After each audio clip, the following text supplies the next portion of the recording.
Hey, what's going on, everybody? You're tuning into another episode of 20 Minutes. I am your host, Tim McCarthy. Today we have on stand-up comic, Barstool Sports, Rough N Rowdy champion and co-host of the PlanBri podcast, Grace O'Malley. Grace, how are we? I'm fantastic. How you doing? I'm doing great. Thank you for asking. Thank you for coming on, taking the time to speak with me. Of course, of course. Let's start off with this. What does mental health mean to you? Uh, so for the longest time in my house, it was a taboo topic. Then my dad got electrocuted on the job, and it fucked up his mental health. And so it kind of opened a discussion for mental health in my house. So up until that point, it was relatively taboo. Now I think it's something that everyone should talk about openly because it just helps out more people, I feel like. I think with where we're from in Massachusetts, I think talking about mental health, it was like a real delayed thing. I think with us, it's like you got to be tough. You got to hold it in, keep it in, and just deal with it. Yeah, you don't want to be a pussy. No, can't be a pussy in these streets. What is your relationship with mental health? I pretended I didn't have anything wrong for a while, and then over time it added up, and at some point it's time to call it what it is and get yourself checked out. So that's what I did. How long you been battling it? Has this been like a childhood thing? Is this kind of recent? Oh, I've been fucked up my whole life. I'm with you, sister. So you're pretty open about you going to a mental hospital. Let's talk about that a little bit. What led up to that?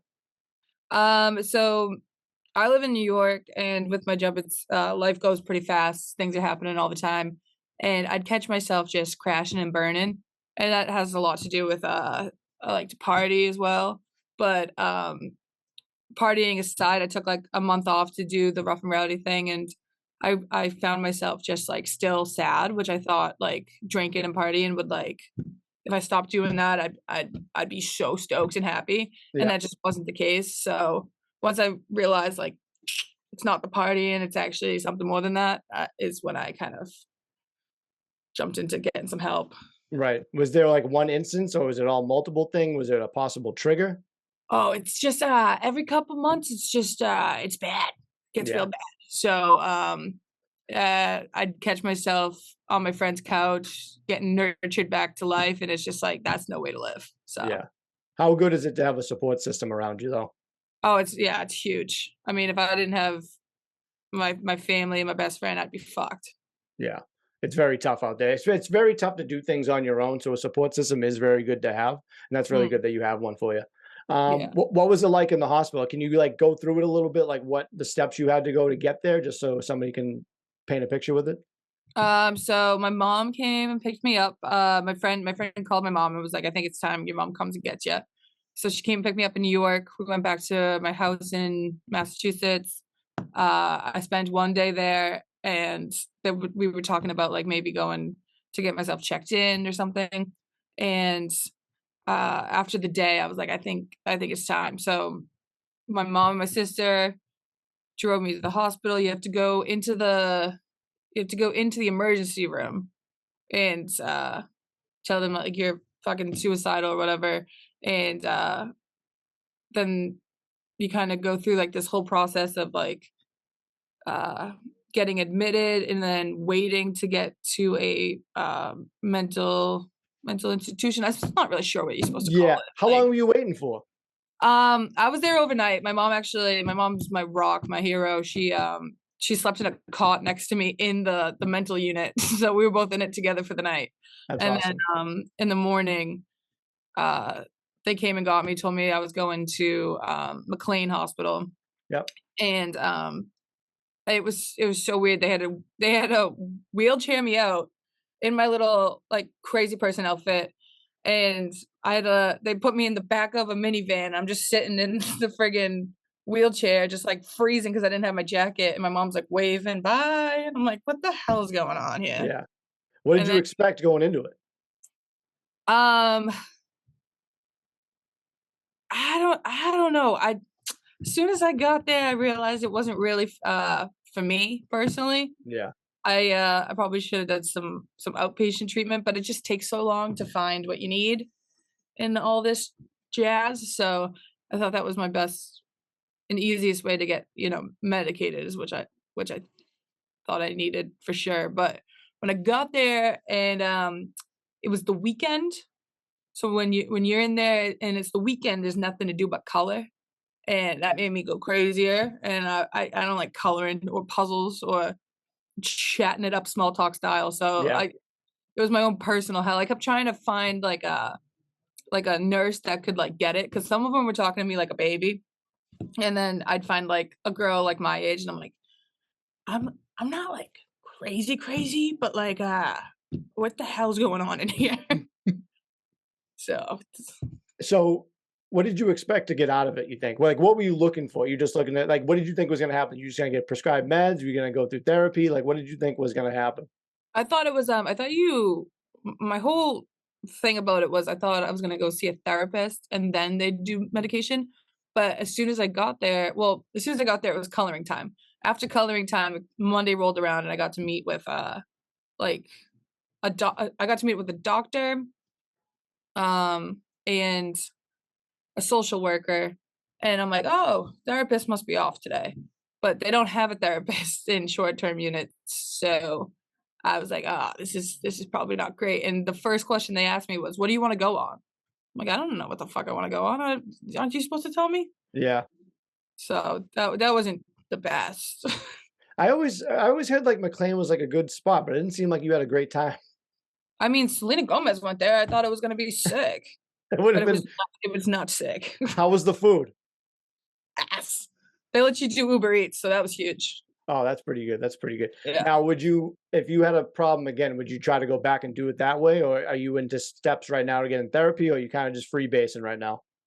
I have the medication that I was prescribed, um, and I'm looking to get a therapist and a psychiatrist, but it's just hard. It's hard to find these things. That's like the hardest thing to do, and I tell people all the time, that's like the hardest road is like admitting that you need help is one, but then Mm, like trying to find help, like you had to go through extreme measures just to go to the ER just to find help, and still it's like you're still going through it. And that just shows you how much of a tough person you are because that isn't easy and that not everyone can do that. So hopefully that you can feel that you should be proud of yourself with where you are right now. trying, man. Right? We're going through the shit, man. I'm with you. Yeah, Uh, so you, it's not easy. on PlanBri, you said that you were prescribed 5 meds but only took 1. What did you mean by that? You just didn't wanna take the other ones or that you got to choose? I had these optional ones where one was to help me go to sleep. I don't wanna be on sleeping meds. I'm 24. I don't think, I mean, not that anyone else, like, not that 24-year-olds don't need sleeping meds, but I Yeah. just would rather not be reliant on a sleeping med at this age. So that was one I was like, "I'm not doing that." And then they gave me another optional, anxiety med, which I w only to take as needed, so that's not, like, on my daily routine. Yeah. And then they gave me, a mood stabilizer and then, I think a happy pill, but the happy pill, I haven't been taking. I've just been taking the mood stabilizer, just even things out. Is it Lamictal? Yes. Yeah, I'm on Lamictal, girl. Damn. Hey, that a boy right here. Love it. What were you diagnosed with? Did they give you a diagnosis? They hit me with bipolar and then I stopped listening, so I don't know if it's 1 or 2. I just as soon as I got there, they're like, "Your eyes are dilated." I'm like, "What's that mean?" Yeah. Uh, they were like, "Oh, that's you're like bipolar." I'm like, "Oh, alright. Well, wasn't expecting that one." It's I'm bipolar too. It's pretty bad. I don't know if you accept it yet, but if you need to talk to anybody, I'm here for you. Thank you, man. Appreciate that. Now, do you trust doctors after what you've been through and saw at the mental hospital? I Especially when mean, they're just like, "Hey, you wanna what do you want? You want some Xanax? Here you go." I mean, I did before. I A lot of them have a job to do and they do it well and they care about people, but from what I saw, it was, I don't know, I had the wrong idea, I guess. I Yeah. just didn't know, like, it almost seemed like they just wanted to medicate you and shut you up almost, and no one was really hearing what I had to say. I was they told me that I was the most self-aware patient they've ever had, and I'm like, "Well, shouldn't that mean call for something?" It was weird. I thought I I thought it was gonna be a whole different scene. I know that they're trying to help people, but I just didn't feel personally helped for what I needed. Felt like a revolving door, probably. Yeah, I'm like, I mean, they don't foresee me doing well outside of here, which I noticed from a lot of the people in there. They were returning patients, and I get it. Like the outside world's tough, but they should be setting you up for. I mean, they had these meetings and all that jazz to help you when you do leave, but it didn't seem like they were really positive you weren't coming back. Yeah. Do they ever like follow up and call you to see how you're doing, or? I'm sure, just haven't really answered. Of But you obviously want to get help, and do you course, think you're yeah. going through the right steps? Yeah, I gotta get on that therapist psychiatrist train. Yeah, that's the hardest one. Just you got to be kind of relentless in a way when you're calling places, and just be like, "Oh, what about now?" And like sometimes I always forget my anxiety. I'm like, they forgot about me. Like I Yeah, always think they just forget about me. I know, that's not a great feeling either. No. What are your thoughts on today's mental health and how it's handled and dealt with? And then what do you think we can do to make it a little bit better? I think, social media, I mean, as much as people wanna shit on it, I think with social media, it's became more openly talked about, like we're doing right now here, Mhm. and, I think that's a great thing because when I did go to the hospital, a lot of people and I noticed it with, my dad also went, but every time somebody goes to like, somebody will come up to you and whisper or DM you and be like, "Oh, I went there," or "My cousin went there," but, like, nobody wants to bring it up until someone else has gone through it kind of Mhm. thing. So, with social media, I think it's been great to have the open discussion with it, but then I think social media can also be tricky sometimes because then people self-diagnose and then they have the wrong idea of what's going on with themselves, too, I think. I'm a big proponent in that because I feel like a lot of people on social media doing like TikTok dances would be like, I have ADHD. Like you might, Yeah, it's a crazy motive, like, I don't understand what that's all about, but I don't either, but it drives me bananas. it's like it's I don't know, it takes away from people the that are trying to openly, like, discuss about it and Yeah. not just, like, fuck around with it, I guess. Yeah, exactly. Did you receive support when you opened up? Oh, yeah, like, so it was overwhelming the support I got, it was great. Yeah. I was scared to talk about it, but, I mean, I'm an open book regardless, so I wasn't gonna keep that one a secret. What made you want to come out and talk about it? Just because you are an open book, you didn't want to hide it, or you just like this would just feel a lot better if I just tell somebody. I honestly just wanted to have the open discussion and just, like, have it out there, and from what I got from the feedback is that it actually helped a lot of people, and if I can do that, then I'm happy to do that. Right. If you can show one person can do it, there's like a million other people that are in the same boat. And I never like to do that. It's like, oh, someone has it worse than you. I don't really like saying that, even though it might help some other people. But it's such a good thing to see someone like you, who's like a personality that they can see every day and tune into. That like, oh, I'm going through that shit too. It's like it's good to have that comfort with somebody else. So that's really good of you to do something like that. Yeah, especially because, it might seem like things are, like, fucking sick on my end, but it's half the time it's not, and it's like, you can't have, like, a fake facade that everything's great all the time. Right. It's like I work at Barstool, everything's fun. Like I do this and that, but it's like, yeah, it's not all rainbows and sunshine. Yeah, sure.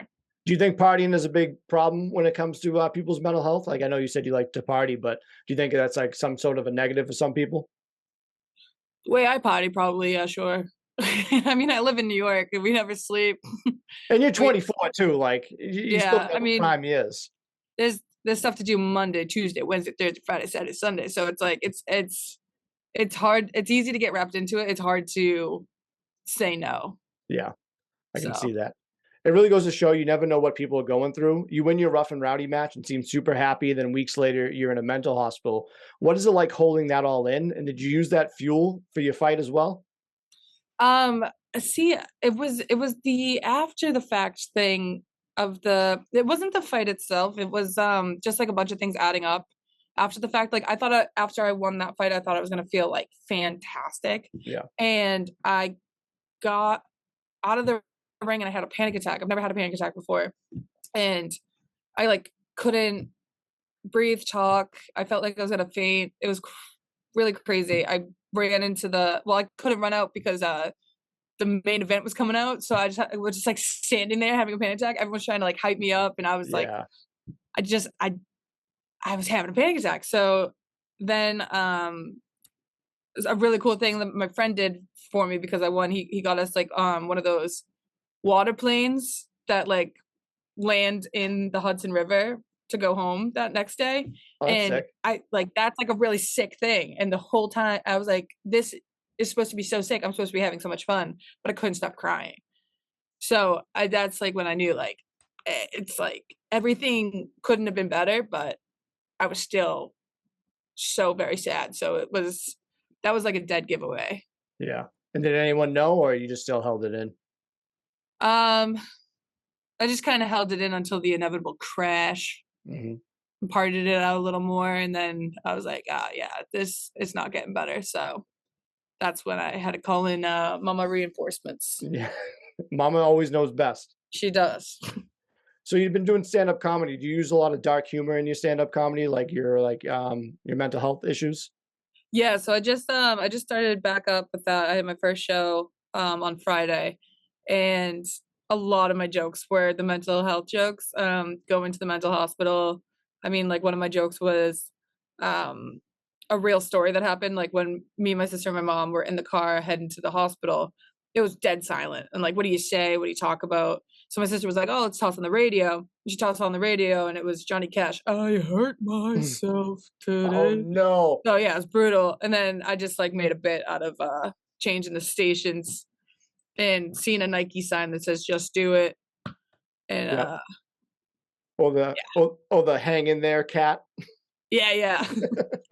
And I don't know, the people feel I need to work on my delivery because it made everyone feel pretty awkward, I think. Yeah, it's very tough. I've dabbled in stand-up comedy too, and I've used a lot of like dark humor and stuff. Like, why do you think a lot of like comics use dark humor or seem depressed? I feel like that correlates a lot with a lot of comedians. Like, why do you Oh think yeah, that is? comedians are the most saddest people you'll ever meet in your life. I mean, they're all what that you can only be funny if you've been through shit. Right. You ever meet a guy who's happy go lucky? He's not funny, he's just nice. That's very true. It's just it is what it is, and I'd love to be that guy, but Yeah. Yeah, it's very tough out there. Tell us a little bit about the PlanBri podcast. I know it's pretty popular, but just in case that people don't know about it, what can people expect out of it? so PlanBri podcast, my friend Brianna started it back during quarantine when she was first hired by Barstool, and she started it in her college dorm room.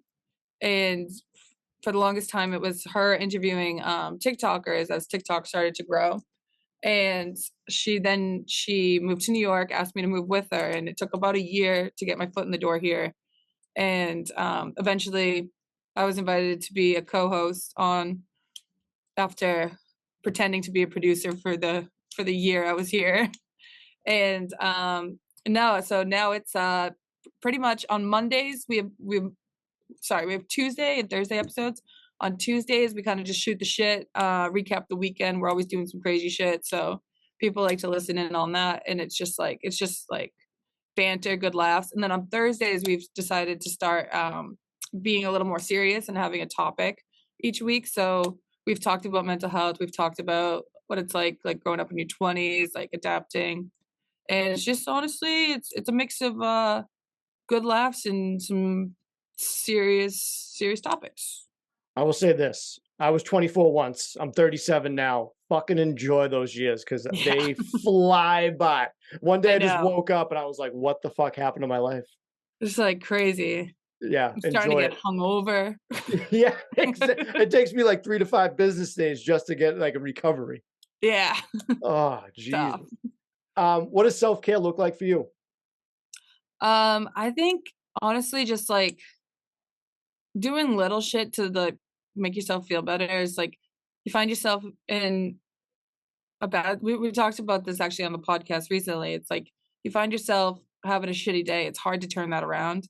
And if you can do like if you could make a checklist of things you know you're gonna do anyways, like take a shower or something, you could check that off and just feel like you accomplished something. Because usually when you're down in the dumps, you're not feeling too good about yourself.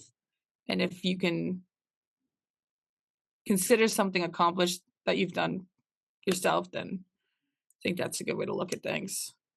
What's next for you? Just more stand-up comedy? What do you got going on? I don't know, man. We got a lot in the books for this week. I mean, for this year. Really excited. We're starting to get busy again over here. And I'm looking to get back into stand up, take it a little more serious.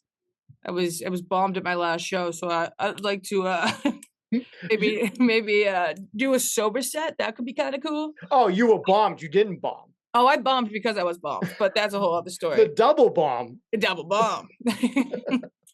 But no, I'm just I don't know, I'm just trying to figure out I'm trying to find out what my niche is here and uh keep up with the stand up.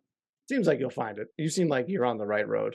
Working on it. Yeah, and you're working on yourself too. That's like you're the most important person in your own life, and you're working on that. Even though you're not picking up the phone and answering your calls, but you soon will. Yeah. Get my head right first. Yeah. What are some things you would tell your younger self that you know now? Oh shit.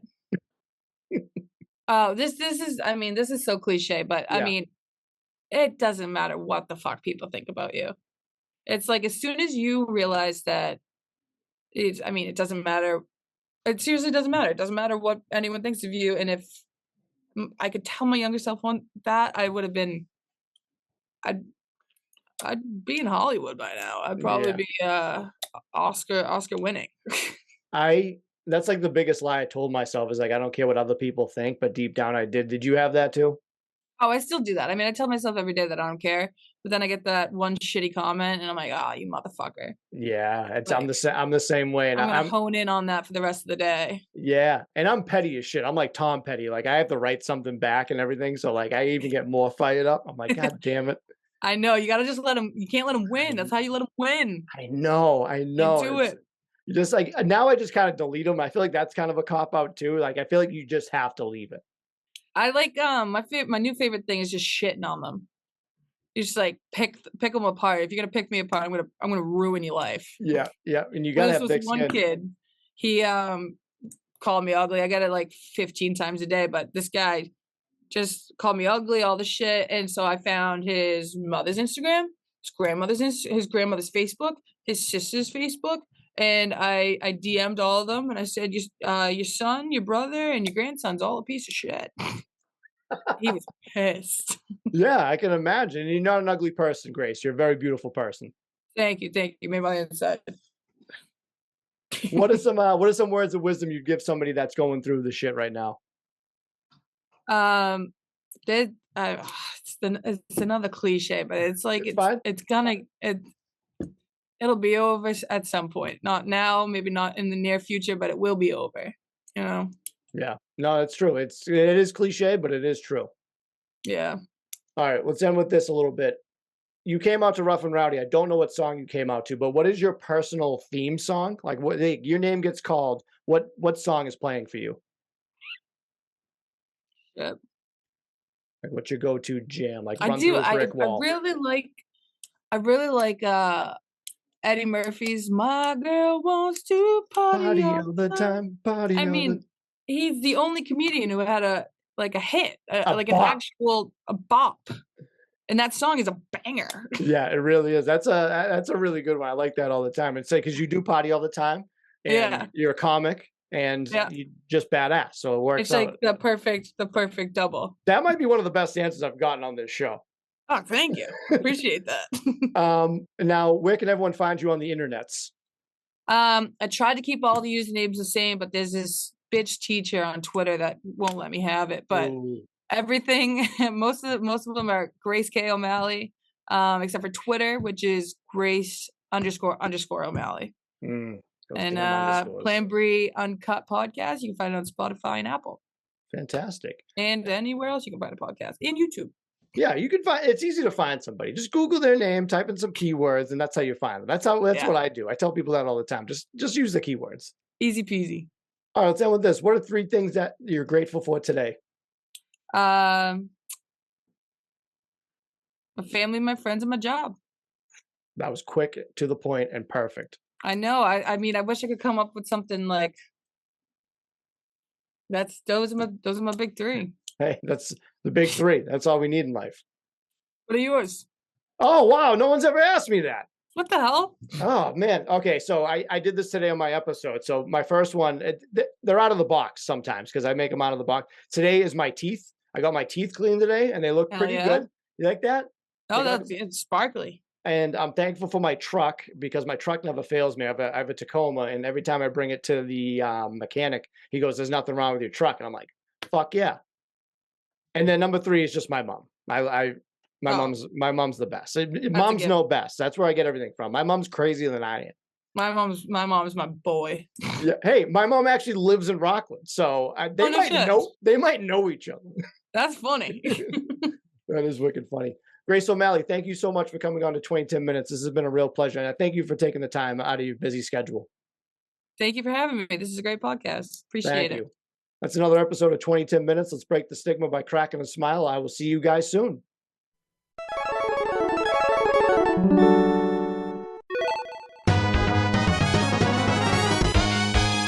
Round one, fight! So I've had a lot of guests on this podcast. I do it with all of them. I play a game of 2 out of 3 rock, paper, scissors before we get going. Do you want to play against me? Yeah, let's do it. Fucking A, right. So I'll call it. I go rock, paper, scissors, shoot. So many other people will do it weird, but it's rock, paper, scissors, shoot. All right. All right, cool. Whenever you're ready. You good? Yep. All right. Rock, paper, scissors, shoot. You got me. Ooh, 1-0. All right, 2 out of 3. Right. Let's go. Let's go, homegirl. All right. Rock, paper, scissors, scissors, shoot. shoot. Ooh, 2 Dive rocks. in. All right, let's go. One more. Rock, papers, scissors, shoot. Wow, you got me good. Oh, you're getting on. You're catching on. All right. All right, let's go. Keep it going. Rock, papers, scissors, shoot. shoot. Oh! Go. Oh, it's 1-1. Oh, 1-1. All right, here we go. Here we go. Rock, papers, paper, scissors, shoot. Oh, you got me. Oh, yeah. Throwing those rocks is fucked up.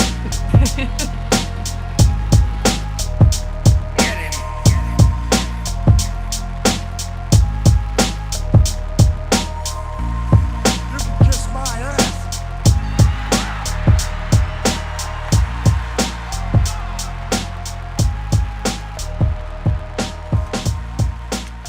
This podcast is not intended to be a substitute for professional medical advice, diagnosis, or treatment. Always seek the advice of your physician or other qualified health provider with any questions you may have regarding a medical condition. If you are feeling suicidal, please dial 911.